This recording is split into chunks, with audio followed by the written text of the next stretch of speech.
ABC Marketing Saúde. Oferecimento Ebert Comunicação.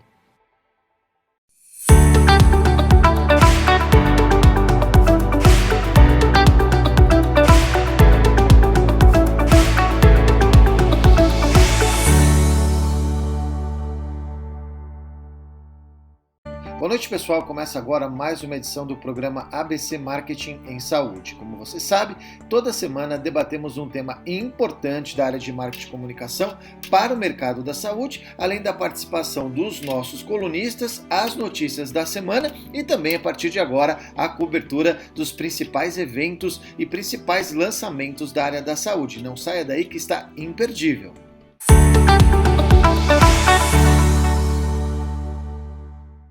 E na entrevista da semana vamos falar sobre mapa de empatia. O que é? Como pode auxiliar na experiência do paciente? Conversamos com Marcos Barello Galo, CEO da Multimax Healthcare Marketing, que fala sobre o tema.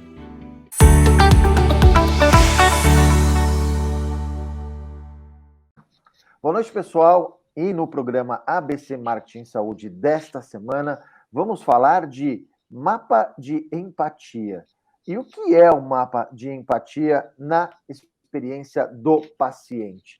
Para falar sobre esse tema, conhecer um pouco mais sobre isso, a gente vai receber novamente o Marcos Barello Galo, que é CEO da Multimax Healthcare Marketing. Ele já esteve com a gente aqui falando sobre pesquisa, uma série de coisas.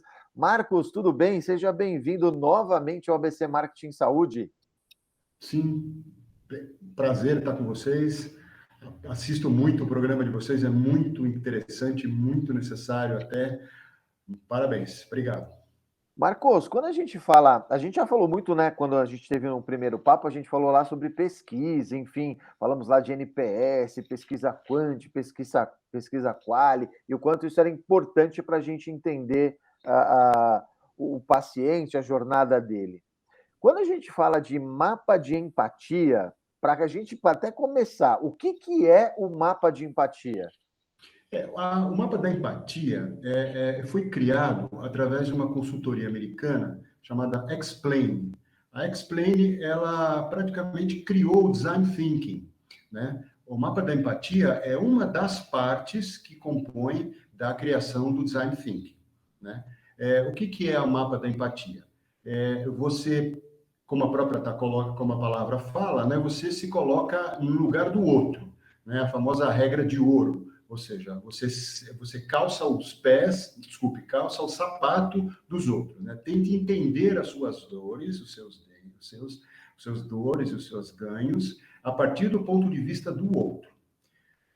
No Design Thinking, o processo de desenvolvimento da mapa da empatia, quem participou de uma sessão de Design Thinking sabe do que se trata, né? Quer dizer, são várias pessoas juntas, entendeu? Elas vão criando um serviço através do design, né? Ele começa a fazer um modelo, né, sobre o serviço. É muito, muito interessante. Eu adorei a história do mapa da empatia num processo de Design Thinking que eu participei. Adorei essa história do mapa da empatia, né? O que acontece no mapa da empatia? Você tem 6 perguntas principais, que são o que o cliente / o paciente escuta, o que ela pensa, o que ela sente, o que ela vê, faz, quais são as dores e quais são os seus ganhos. Isso acontece através do processo de um grupo que faz o Design Thinking. Lembra-se que essa pessoa vai imaginar quem são os seus clientes, quem são os seus pacientes, e a partir daí estabelece um mapa, né? Imagina quem são os seus pacientes, né? No caso da saúde, vamos falar dos nossos pacientes, tá? Sim. E começa a criar um mapa. É aquela história dos post-its, né? Todo mundo já deve ter visto muito essa história, um monte de post-it, que você vai colocando e criando, né, grupos a partir das suas opiniões e das suas informações, né? Eu adorei essa história e fiz uma versão para o mundo real. O que eu digo mundo real? Colocando, ao invés dos profissionais que estão fazendo Design Thinking, a partir dos pacientes reais. Entendeu? A gente separa um grupo, eu tive essa oportunidade de fazer em um hospital, a gente seleciona quais são os seus pacientes, entendeu? Divide através de diversas demográficos, né? Homens, mulheres, idades, e cria essas 6 principais perguntas, né? E o que acontece? Você junta todo mundo isso e estabelece grupos, né? Quer dizer, o que eles estão pensando? Vamos dizer o seguinte, vamos imaginar homens e mulheres de 50 a 60 anos. O que elas escutam do serviço de saúde que ele tem? Entendeu? O que eles estão pensando? O que eles veem? O que eles sentem? Entendeu? Marcos, isso tem uma diferença, porque, por exemplo, no hospital você tem a área do pronto atendimento, você tem a área do pronto atendimento infantil, você tem a área adulto, emergente. Isso tem diferenças, porque são jornadas diferentes, né? Assim, no caso do mapa, você está imaginando, imagina o seguinte, é um grupo de pessoas falando sobre a experiência da jornada total que ele teve no hospital, entendeu? Na organização de saúde. É uma coisa do sentimento, o que ele está se sentindo na organização de saúde que ele está fazendo. Quer dizer, qual é a jornada toda que ele teve nesse processo? Entendeu? A diferença de você avaliar áreas específicas funciona muito bem em avaliações quantitativas, como o Net Promotion Score, por exemplo. Né? Ele é capaz de separar os locais e dizer o seguinte, olha, no ambulatório eu dou uma nota de 5,5 a 8,5 de NPS. Entendeu? Quer dizer, você consegue fracionar os serviços. A casa do mapa da empatia, você coloca de uma forma global. O que ele está sentindo em relação à organização de saúde que ele tem. Entendeu? Então, a gente separa a jornada que a pessoa teve. Entendeu? Desde a entrada na recepção, entendeu? Do estacionamento até o deslafe final com a saída da você para casa. Tá. Quando a gente fala disso, qual é o diferencial que o mapa de empatia traz com relação aos demais instrumentos de pesquisa do mercado, né? Então, da primeira vez que a gente falou, nós conversamos muito sobre pesquisa Quanti, Quali, Fox Group, NPS, o quanto o mapa de empatia ajuda ou se relaciona com esses outros instrumentos de pesquisa. Uma das coisas mais interessantes do mapa da empatia é a criação das personas. Né? Personas também é um assunto bastante interessante e bastante discutido do que são as personas. Né? Uma das interpretações que eu tenho da persona é a representação da pessoa no serviço de saúde.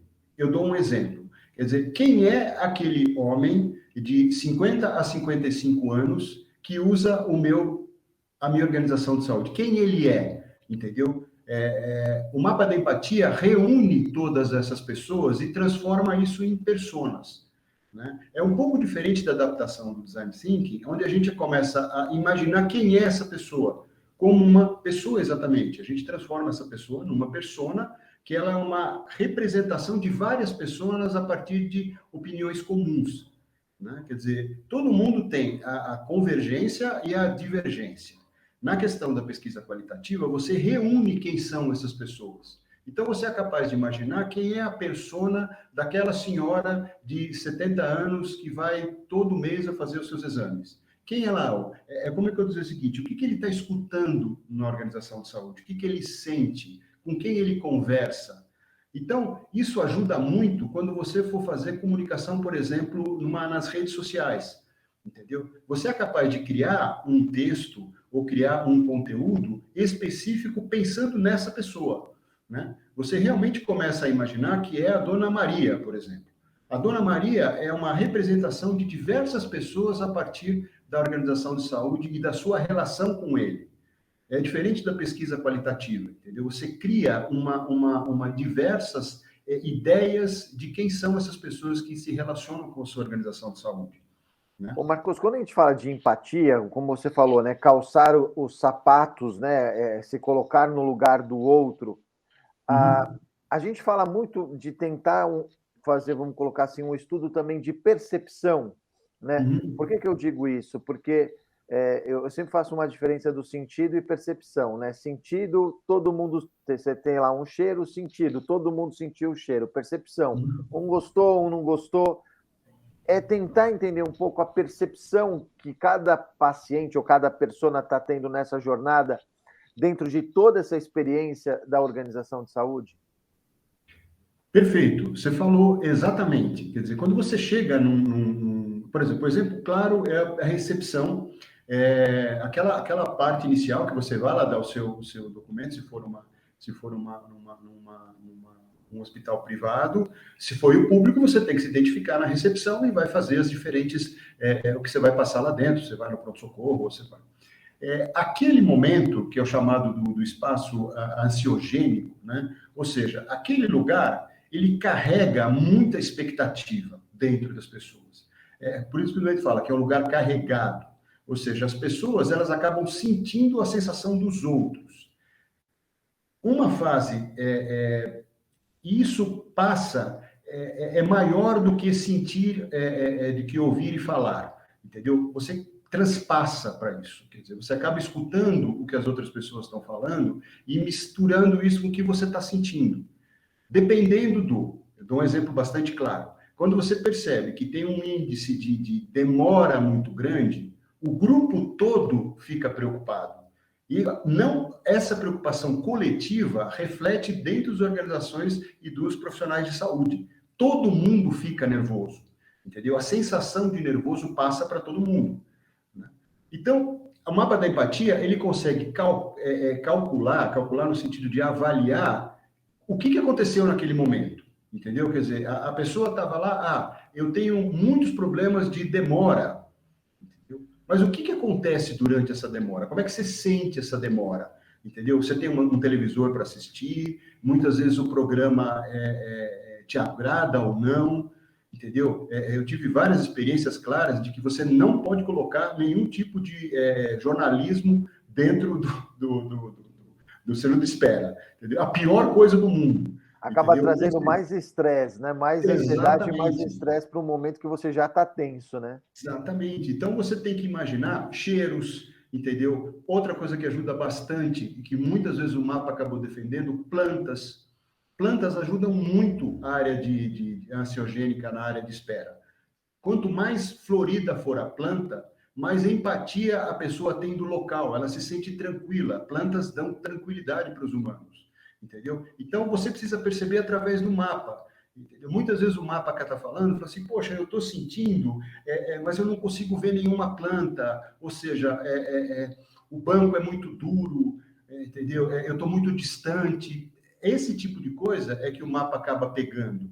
E você cria uma...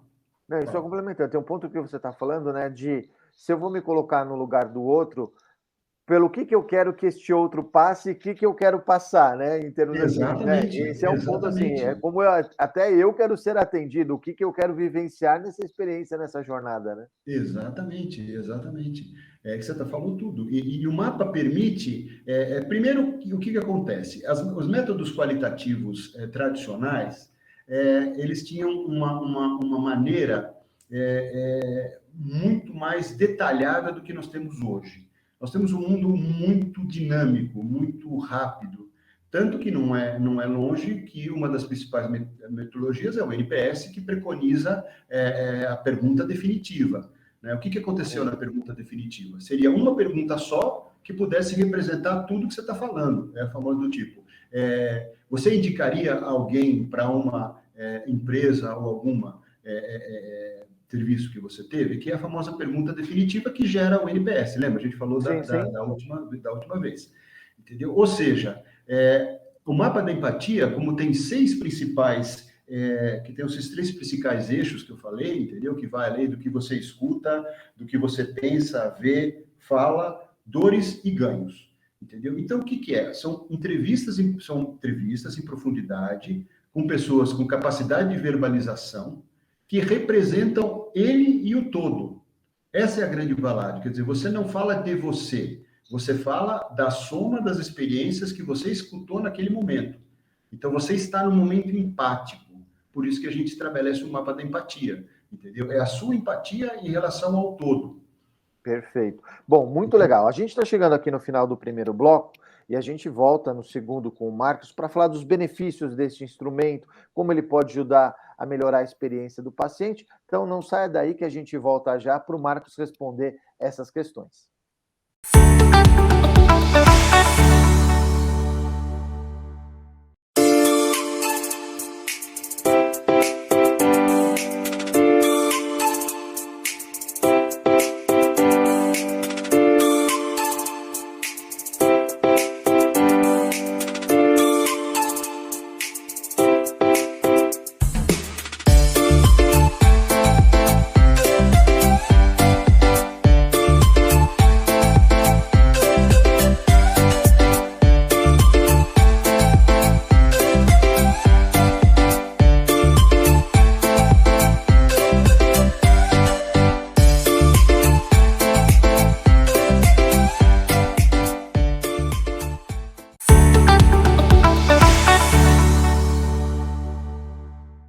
Bom, pessoal, estamos de volta com o programa ABC Marketing em Saúde e o tema desta semana é o mapa de empatia. A gente está conversando com Marcos Barello Galo, que é CEO da Multimax Healthcare Marketing.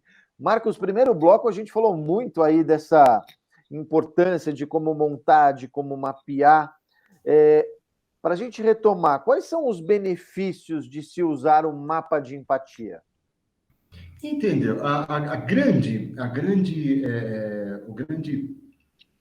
garantia que você tem de ter o mapa da empatia é que você determina quem são as suas personas. Isso é muito importante, porque você começa a pensar em com quem você está falando, né? Isso é muito importante para você desenvolver conteúdos na internet, né? Porque você tem que falar com uma pessoa, você pensa numa pessoa. A persona se transforma num grupo de pessoas através das suas ideias, né? O que eles estão sentindo, mas o que o grupo está sentindo? Quais são as suas necessidades? Então, muito utilizado através do mapa é você gerar todo o seu conteúdo, né? Toda a comunicação é feita a partir de quem são as pessoas. Por exemplo, você tem um trabalho principalmente sobre os idosos. Existe uma ideia muito grande de que os idosos têm dificuldades com tecnologia. Existe uma ideia geral de que as pessoas acima de 70 anos têm dificuldades em comunicação através das redes digitais e das redes sociais. Várias vezes eu descobri que isso é uma falácia. Muitas pessoas que têm mais de 70 anos estão tão ligadas e tão... Lembra daquela história das tias do Zap? Ele falava, Sim. até criticava, cadê as tias? Lembra da história das tias do Zap? Entendeu? Justamente isso. Tem muitas pessoas de 70, 75 anos que estão muito, muito, muito integradas nas redes sociais e na tecnologia.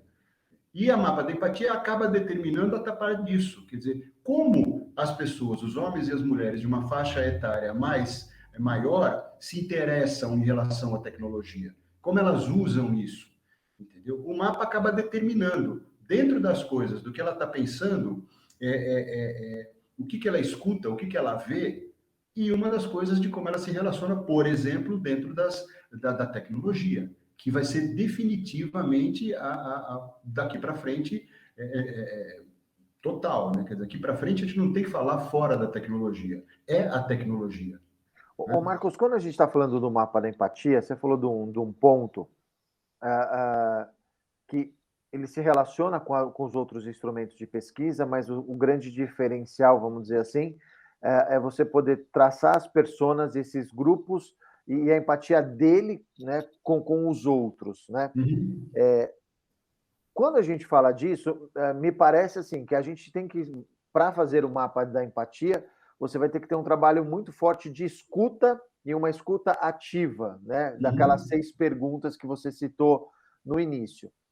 A partir disso, ou seja, de ter essa escuta ativa, de ouvir essas 6 perguntas e traçar tudo isso, você deu um exemplo de como, por exemplo, melhorar a comunicação ser mais assertiva, mas quando a gente fala da experiência do paciente, o que o mapa da empatia pode trazer de uma forma direta? É uma mudança no processo? É uma mudança na própria jornada? É a inserção de alguns elementos, seja de comunicação ou de marketing ou de estruturação, para melhorar essa jornada, essa experiência? como você falou, né? De repente, o ambiente da recepção ele traz muita ansiedade, então vou colocar planta, um cheiro, um tipo de música. De fato, o mapa da empatia ele vai dar subsídios para a organização da saúde tomar ações ou criar ações para melhorar essa experiência? Então, deixa eu te contar. Como é que acontece na prática o desenvolvimento do mapa da empatia? Primeiro, você tem as 6 principais perguntas. O grupo no hospital seleciona quem são essas pessoas que vão ser entrevistadas a partir de questões demográficas, sociodemográficas, entendeu? A gente pode separar isso com homens, mulheres, faixa etária, né? Quer dizer, isso, no início, é uma pesquisa qualitativa. Entrevistas em profundidade a partir de 6 principais perguntas. Isso é básico, né? Essa informação toda é agrupada através dos verbatins, né? Ou seja, as principais perguntas, e isso é feito através de uma pesquisa, né? Um resultado final de uma pesquisa qualitativa que não é distante muito em relação ao que a gente costuma fazer. A ideia é que são as 6 principais perguntas que preconizam lá da Explain.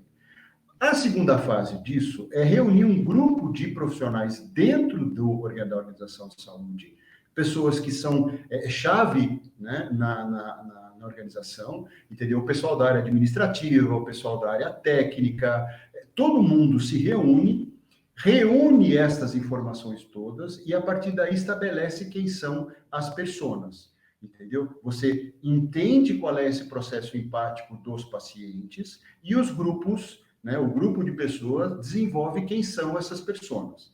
Então é isso, quer dizer, tem uma fase inicial da pesquisa. Essa pesquisa é apresentada para esse grupo dentro da organização de saúde, que são pessoas assim que conhecem profundamente o processo e entende as pessoas, determina e entende as pessoas.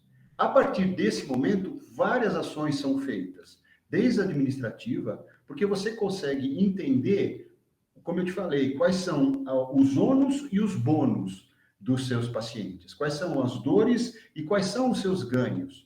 Entendeu? Principalmente quais são os dores, entendeu? Isso é muito interessante porque você coloca no dedo, né, no pulsação do paciente, ou seja, ele está sentindo no que ele está passando por esse processo.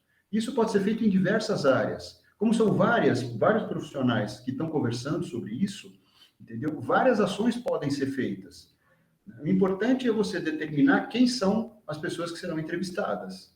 Ô Marcos, duas questões que me veio aqui na cabeça.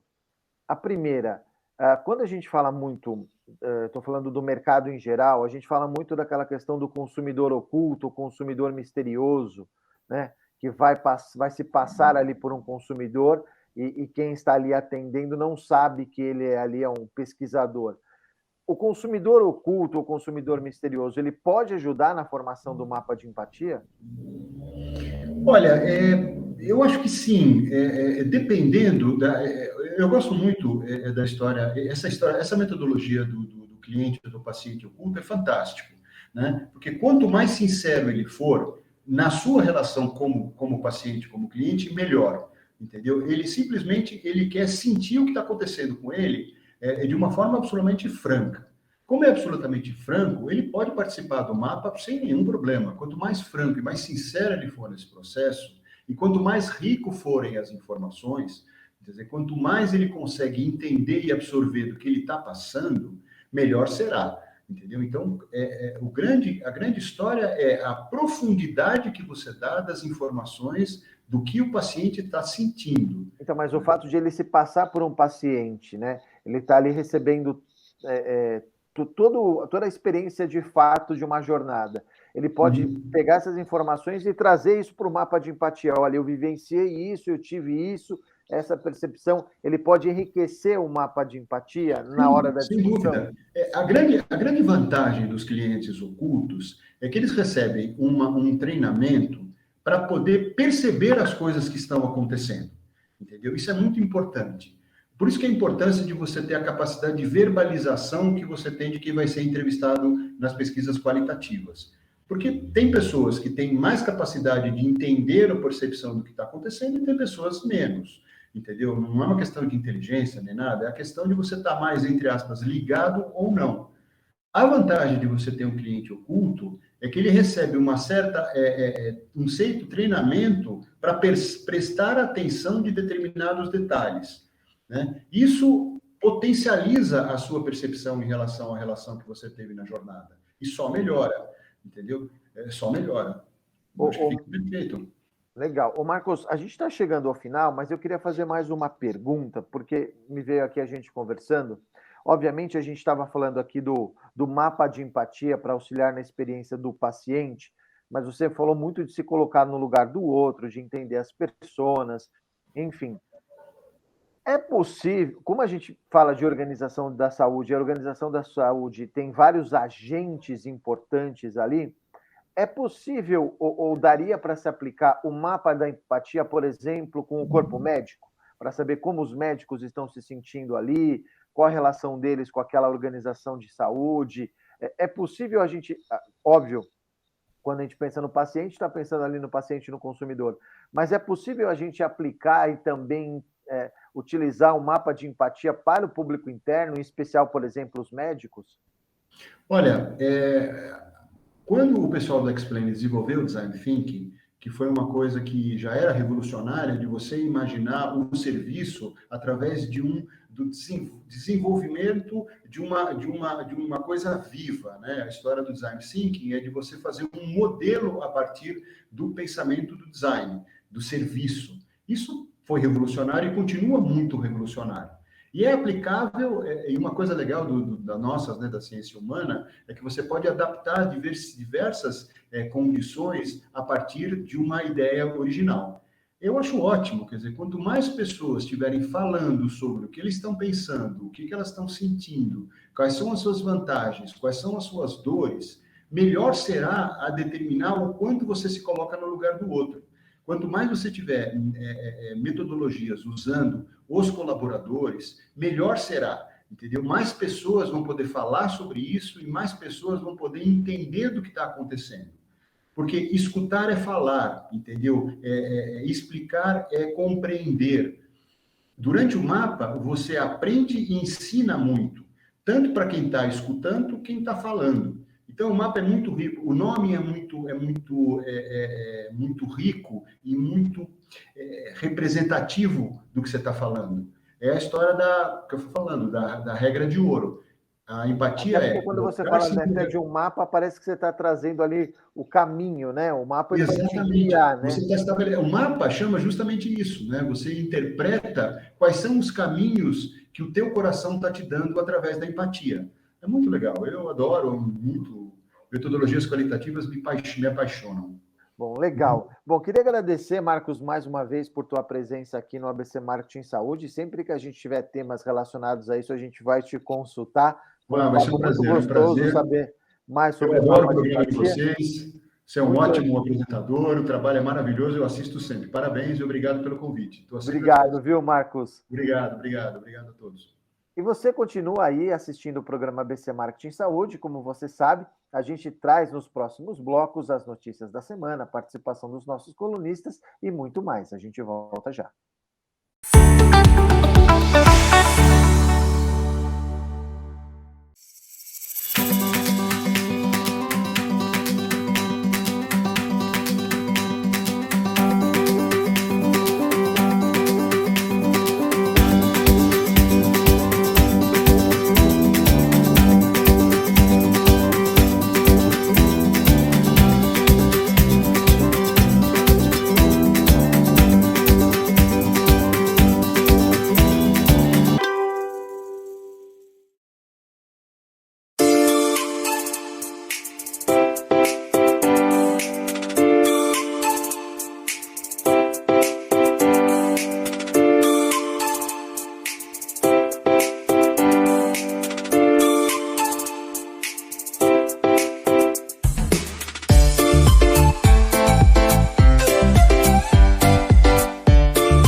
estamos de volta com o programa ABC Marketing Saúde e vamos direto para o Giro de Notícias.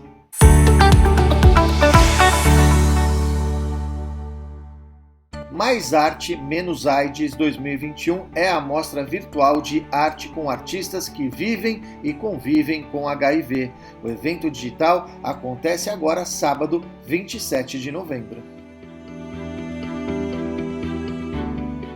Pfizer promove primeira vacinação in-game da história para combater a Covid-19. Na ação idealizada pela Ogilvy, em parceria com a Druid e Outplay, jogadores ganham proteção extra para seus personagens ao se vacinarem. São Cristóvão Saúde participa da FEMIPA e Otto HX. Lideranças do grupo trazem cases para estudo de caso e abordam sobre os desafios das instituições durante a pandemia, transformações e aprendizados adquiridos.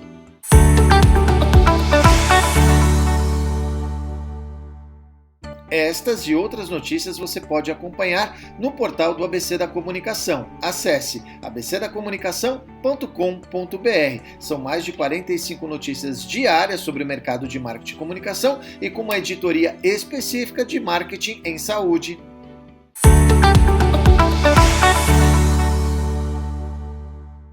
Chegou a hora da coluna Empreendendo em Saúde com Alberto Leite.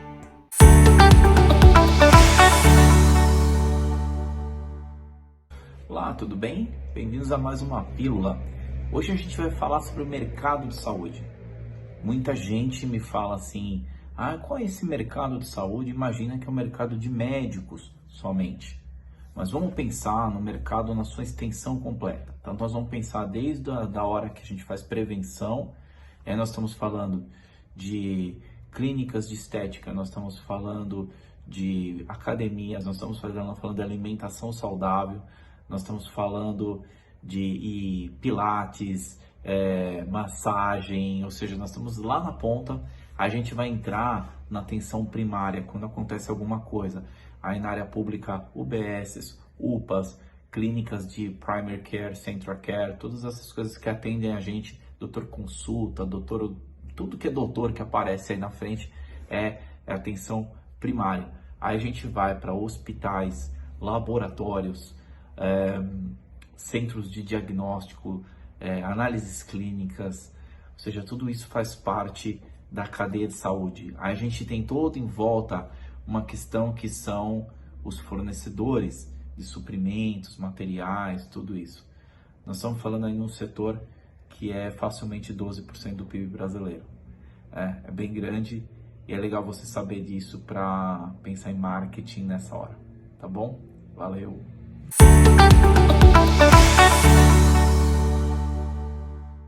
Obrigado, Alberto, por mais uma pílula da semana, sempre esperada pelos nossos internautas.